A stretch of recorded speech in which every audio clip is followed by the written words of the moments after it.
জলপরি, যাকে মারমেডও বলা হয়ে থাকে, ফ্রেঞ্চের দুটি শব্দ দিয়ে তৈরি, মার আর মেইড।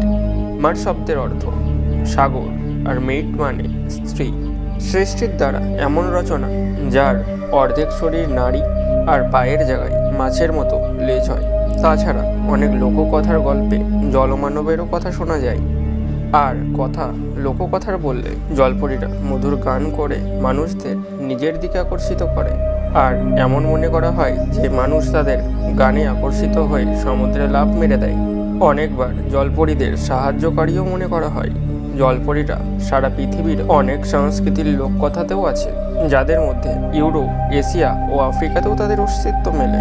আর জলপরীদের ভয়ঙ্কর ঝড়ের সাথে ও জাহাজ ডোবার ঘটনার সাথেও অনেক সময় যোগ করা হয়। 1000 BC থেকে জলপরীর কথা প্রায় ইউরোপে ও বিশ্বের নানা দেশে শোনা যাচ্ছে।